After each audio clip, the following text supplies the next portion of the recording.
thank you for joining us. And Lisa and Maria, thank you so much for taking part in this conversation. It's an extraordinary show. Congratulations. My first question really is to ask, what was the origin of this concept of bringing Zalzupin's work to Poland? When did it start, and how long did it take, and what was the inspiration? Lisa. Okay.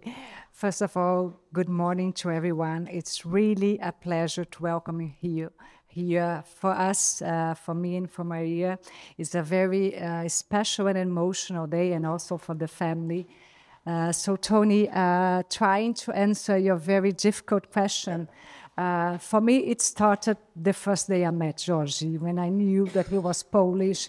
And then my work was in Brazil, still is, to rediscover our history, to reconnect the lost points and lost bridges that we had in the past. And then I was fortunate enough to meet Kasia in Milan, and then Maria, and then we were talking about Zalzupin's background, his origin, that he was Polish, and how important he was to Brazil. And then this conversation took some years. It ended up here as this beautiful, not only exhibition, but a reconnection to both countries. So it's beautiful to be part of this history. So I would say that it took some time, but we are very, very happy with the result. So in a sense, the moment you met him, probably the seed was planted. I would say so, because I'm an expert in Brazilian design, and Brazilian modern design is a dialogue, it's a connection between the Europeans that went to Brazil, escaping from the Great Wars or just other things, but arrived in Brazil. So, and then this treasure was hidden for some time. When we start studying and promoting the legacy, the first thing that came to my mind was who were them, their history back in their hometown.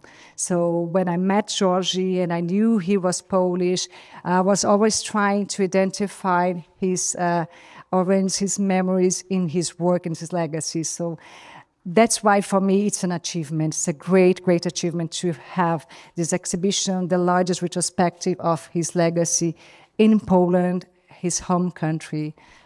That leads me to another difficult question, I'm afraid. But I believe it's the first solo exhibition of his work outside Brazil?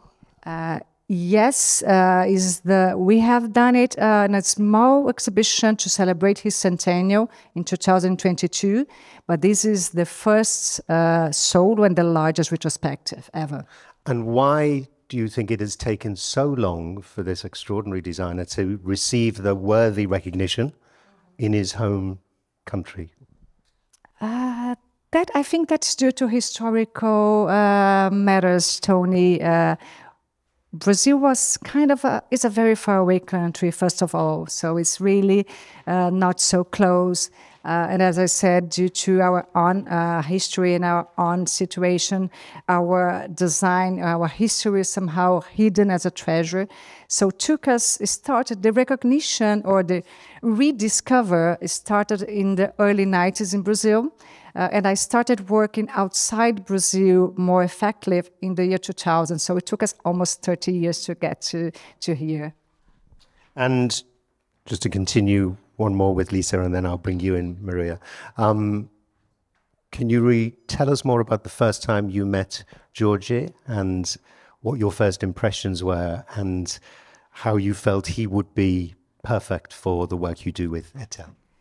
Yes, it was long time ago, right? Veronica and Marina, he was 76. It was 90-something. 97, 98. 97, 96. That was the time of the rediscovery of Brazilian design, as I said. there was a journalist that she was writing a book, and that was a time in Brazil, a very important time, that for us was our rediscovery. So books were being published. We hadn't that in the past.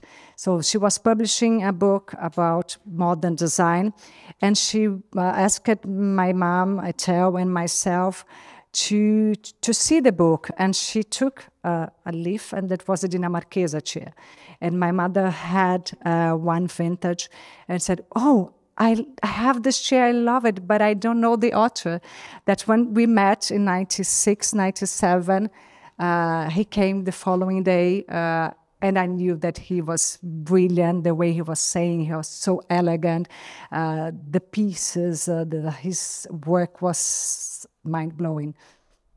And Maria, you're a great architect, interior designer, and on the evidence of this show, brilliant exhibition designer.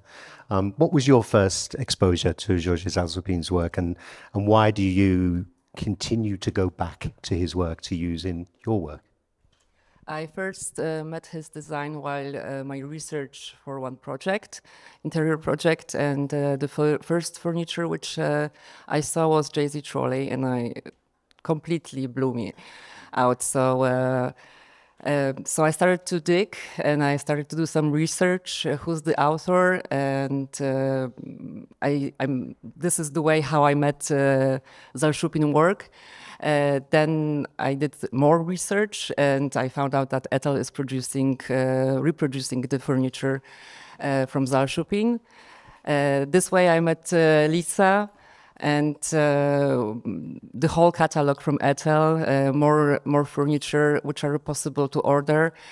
And basically why I'm coming back to Etel, to Zalsupin pieces, is that I think it's the story behind. It's like the sentimental approach from me, that he was Polish, and the whole autobiography is amazing. And also the family feeling with Etel and Lisa, who became my friend. And I think, this whole gather in great collaboration atmosphere. But it clearly works very well in contemporary settings. Totally. Homes, offices. Totally. Yes, perfect. So it's timeless. Yes, it's timeless. It's I always say that his pieces are timeless, are very, of course, elegant, but also organic, and basically you can use them for offices, for residential areas, for hotels even. They're brilliant. Great design never goes out of date. Exactly. Does it? This is the key definition of great design. And from a curatorial perspective, how was it working together as co-curators? I can see clearly the benefits of having a Brazilian perspective and a Polish, a European perspective. So I can see the benefits, but working together, how did that process work? From my side, from my perspective, it went perfect. I think that's how I envision an exhibition like this. And this is how I envision also my work. It's never alone. So it's always a dialogue. When I arrived in Milan, I'm half Italian as well. The first thing I said, I'm not imposing my culture. I want to be in dialogue with the country. So the first thing I knew from the beginning is that I would love to have Maria as a partner, as co-creator, to have her perspective on Brazilian modern design, on Zalsupin legacy. She went to Brazil. So we discussed every details. And I came here in June. I called her and said, Maria, I need to go. I need to see in person. I need to feel the Polish and the Warsaw atmosphere. So I think this is the beauty of this exhibition. It's a dialogue. It's a bridge being reconnected between countries. It's more than just a Zalsupin exhibition. So that's one of the great part of the exhibition, Tony. I can feel that instantly. And Maria? The same. It was really smooth. It was also perfect. And from my perspective, I'm really thankful for Lisa having asking me if we're going to join it, if I'm going to join it, and if we're going to do it together. But mostly about all the stories, all the insights which she told me about Zalsupin, those informations you cannot read in the internet or any book. She knew him personally, and she's a family. She's a friend with the family. So, you know, having someone who truly met him was for me very, you know, extraordinary, and for this I'm very. I think it's beautiful. You're hinting again, but what you said earlier, that you appreciate his work because not only from the rigorous nature of the design, but also there's an emotional connection to the pieces, and I think that shows in the way the exhibition feels. I want to talk about the design and your process for the design of the show. Can you elaborate or tell us a little bit what your earliest ideas were and how it's manifested in this beautiful presentation? Yeah, the villa itself is very beautiful, and there was never a thought that to outshine its beauty. It got a lot of you know, stuccos, moldings on the walls and ceilings. So it's more like a dialogue. I call the villa and Zalszupin like a peers after tragical events in their lives, you know. Because both very strong stories. Yes, strong stories. They were born 2 years apart, I think, and right now they meet in this amazing, you know, event together. So it was never to outshine its beauty. So we were thinking about putting the story of Zalszupin in those interiors, using very tone, earthy colors. The color is beautiful. It feels so very. It's like a similar, like, you know, color of Ethel, but also with Casa Zalszupin. It's very earthy, very warm, and the idea was to create a monotone scenography. So the furniture are the main actor in this exhibition. So I think the beauty of villa itself, then those earthy monotone elements of the scenography, and then of course the greenery, which represents the jungle in Castle Zalszupin in the middle of Sao Paulo. You have really enormous plants, and so I think it all together worked really good, and presented in the way that's, you know. Yeah, I think it's beautiful what you've produced, but quite a responsibility, as you say. This the connection between both the artist and the building comes with a heavy responsibility, and I think you've resolved it elegantly. The greenery is interesting. Lisa and I were chatting that as a Brazilian living there all the time, you'd kind of take it for granted and you forget it. And I think it's, well, you can tell me, having the European eye, and then you see sometimes the more obvious things that you as a Brazilian maybe wouldn't, because it's there all the time. And yeah, as a European as well, it works so beautifully to have this verdant and tropical environment. Was that something that came immediately to you, that you felt it? No, we were looking for some decorational dominant, which could represent a Brazilian accent or Polish accent. But then, you know, like I was exactly looking at the book and checking my photos from Casa Zalszupin. I was like, this is it, the greenery. Yeah. And I had some reference photos, which I sent to one great girl, which helped us with the whole scenography. And she was like, sure, I'll do it. And she did it 1-to-1, and it came out really beautiful. Yeah, Lisa, you're pleased with this? Yes. This little bit of Brazil in Warsaw. This is a very interesting point. I was talking to you and so to Guilherme. We really get used to it. This is something that at the first time do not come on our mind. Oh, we are very, very green. We have like a forest in our home, but we do. Casa Zalszupin is like that. So the house is hidden by the green, by such strong and huge trees. But this is part of our lives. So like bringing this from a different perspective. And again, this is what I really wanted for this exhibition, to have both perspectives. This is representative of what Jorge Zalszupin was. He was born in Warsaw. He was Polish. He went to Brazil. He became Brazilian. So he has these two perspectives. So this is came out beautifully, Tony. I'm really impressed. It's lovely. I have to ask a bit more about Casa Zalszupin. We will talk more later, of course, with two of the inhabitants. But your role in its journey and what it is now and what it will be in the future. Can you tell us a little more about how that started and how Yeah, sure. the journey? My role as ambassador for Brazilian design in general is really to protect the memories and promote the legacy. So this is what I do for the foundations and institutes or the designers that I represent. It's more than, it's always not just, we have a very institutional, strong role that I'm committed to, so I take it very seriously. And I'm also half Italian. I also live half of my time in Milan. And in Italy, the first thing when someone passed away, and we have many Italians here, so we can tell, first thing, how we will preserve. And it was more or less the time of Enzo Mari exhibitions at Triennale, and I have visited many museum houses in Milan. So when George passed away, the girls told me, I said, what were you going to do with the house? Because all his archives were there, his legacy, his vision, his inspirations, his architectural inspirations for, we were just talking about Le Corbusier, how we see Longchamp in so many parts of the house.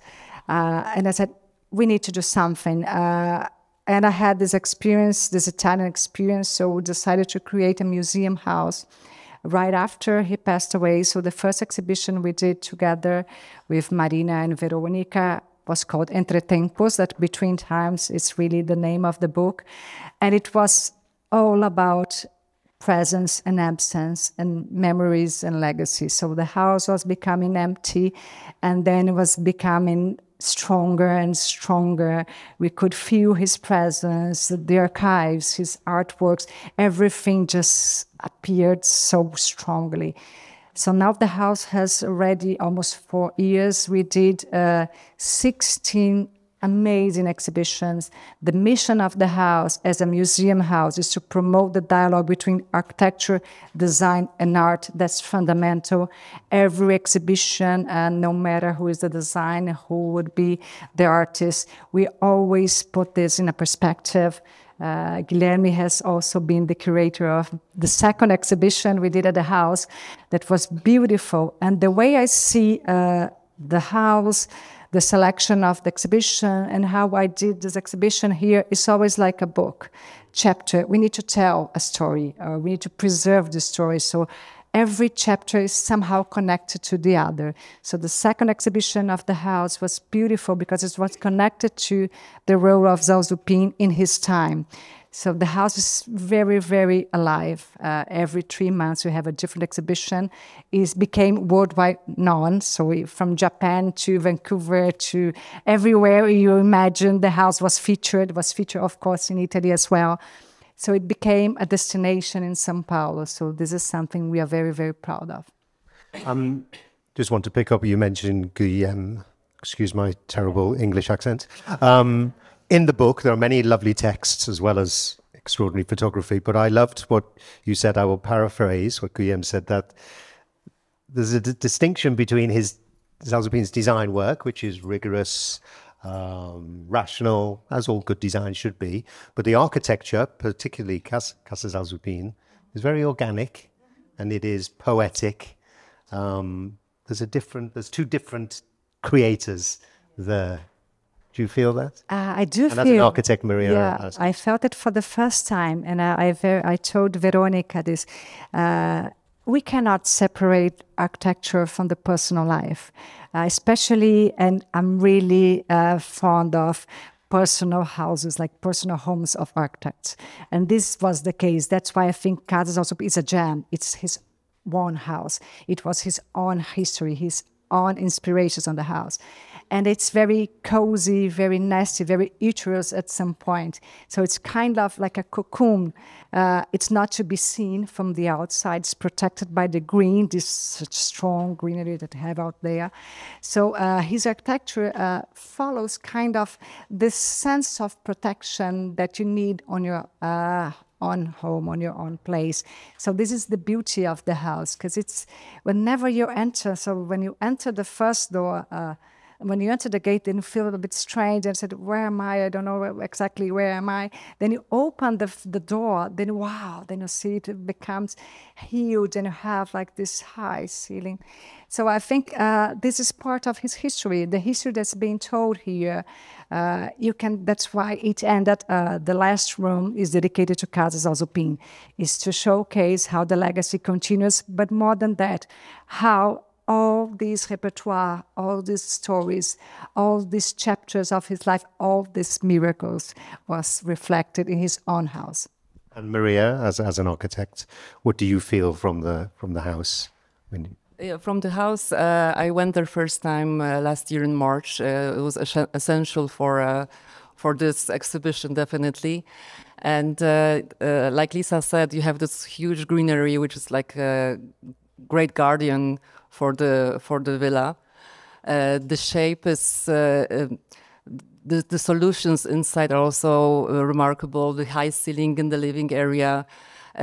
Each room upstairs, you can see also influences from his French wife. So, yeah, I think it's way different, for instance, than Lina Bo Bardi, architect Casal del Viedro in Sao Paulo.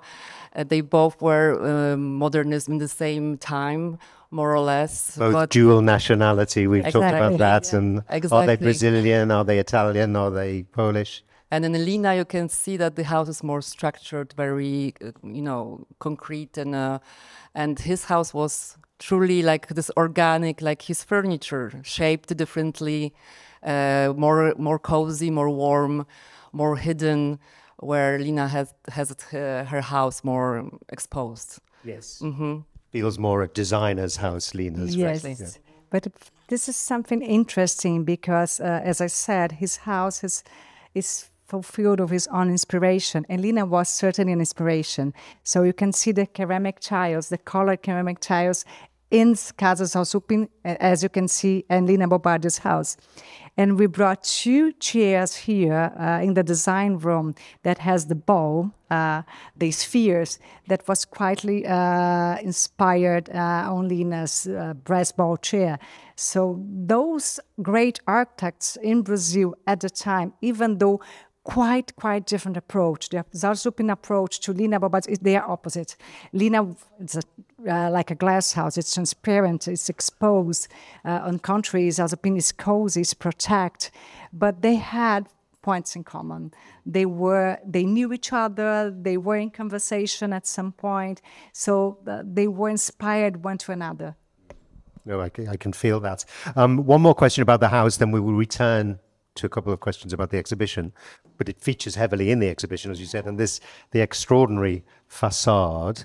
And the question from a design perspective, or even philosophically, how much one steps in and renovates or cleans up this, because it feels, it's there, it's real, it's true, but it maybe, what do? Do you renovate this, but does it go too far? Will it become too much like a new building? It's such an interesting design and renovation question. For me, it's very, very complicated because this is something that kind of torments me all the time because renovation is tricky. If you have Venice, for instance, as an example, if you do renovate everything, it becomes new, would become a Disney. And the house, this facade is so unique and so particular that we cannot renovate that. So we are doing the technical renovations for it. But every time I look, someone asked me, I said, yeah, but sign of the times, we need it. We need memories, we need identity. So if we renovate everything, even here at the villa, then we kind of lose those tracks back, so we cannot track ourselves or go back in time. So I think we should leave some bread bumps, if I could say like that, to connect ourselves to the past. And I think the beauty of this house is somehow, and of course, it's much more challenging to do a very sensitive renovation, almost like carefully, like with a painting.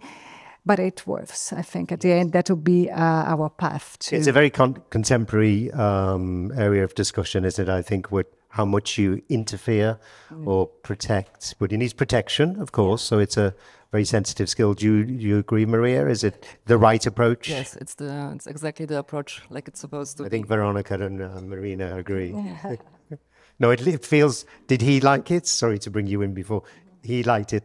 Like no, but their facade as it was. Yeah, yeah, where it feels. Totally no. Yeah, it's the right approach. Back to the exhibition and the thinking, both curatorially and from a design perspective. What your thinking was with the structure of it.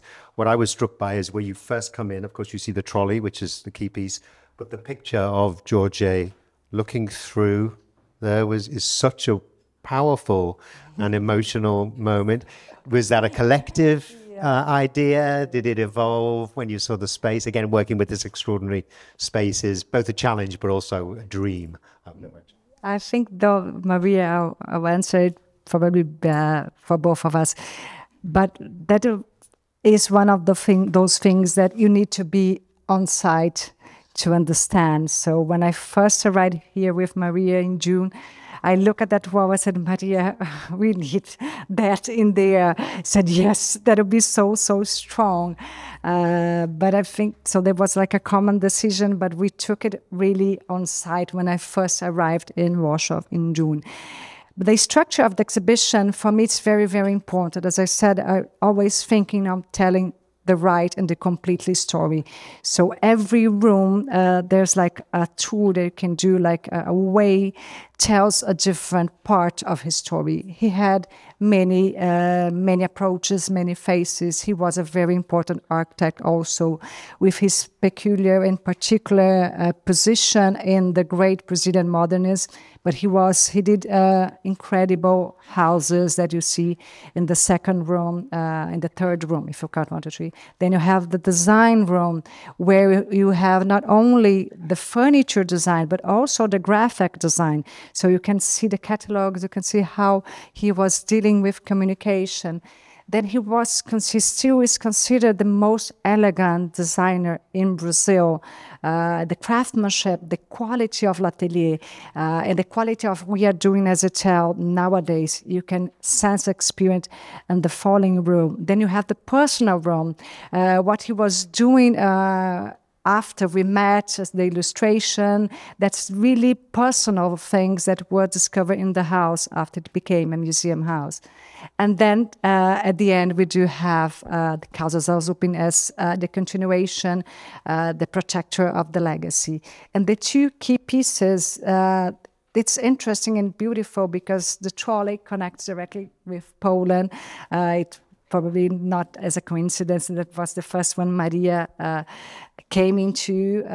It's a bridge to Poland. And then the Dinamarquesa chair, even though it's called Danish chair, it was, he told me in person, inspired by Niemeyer columns in Brasilia. So it represents Brazil. So we have just two pieces apart telling the story of two countries. So I think it's a tale of two countries. It's a beautiful tale. Exactly. Like Lisa said, the idea was to show him from every perspective, as an architect, as a designer, showing his personal side as a father and as a husband, and also Casa Zarzupin. We see him live in a television, talking about his life. So his person is becoming more real for us. We can hear his voice, see his face, his expression. So it all brings us closer to him. Yeah, no, it's without doubt. It's the design, but it's the person that speaks the loudest, I think, in this room. We'll discuss more in the next talk. But I think it's a beautiful response to a designer's exhibition where you feel his personality and the humor and the wit. You know, the work is so sophisticated, but you can see there's a wit and a lightness to the work is really beautiful. And yes, the execution of the show, bravo to the Wisteria Foundation. No expense was spared. I can feel the ceramic tiles, everything with the structure and the finish of the exhibition. So I mean, a big shout out to Wisteria for following this through. It's clearly a very emotional homecoming for Georgi Zalzupin for the work. But what do you both hope that the impact will be of this show, both here in Poland, but also further afield? Because it's a major statement now. I think so. I think it's really a major statement, being like the largest retrospective, talking not just about about his history. So in his home country, I'm sure it will have a great repercussion on that. It's really rediscovering, reconnecting.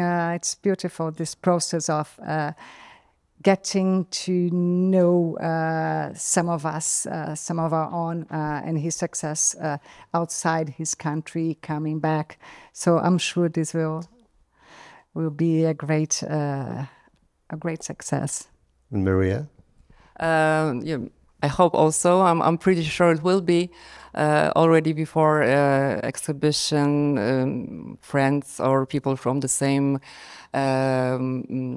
genre, architectural field or design field told me that, okay, we hear that the exhibition is coming. We already started to read about him. So I think it brings more and more curiosity to the audience, and I'm pretty sure it will be a success. And from the evidence of the first exhibition here, the Romantic Brutalism, there was a huge footfall. I think this will be another show which will get Georgi's name out wider and louder, which it fully deserves. So congratulations again, and thank you, Lisa and Maria and everybody from the Wisteria Foundation. Thank you. Thank you.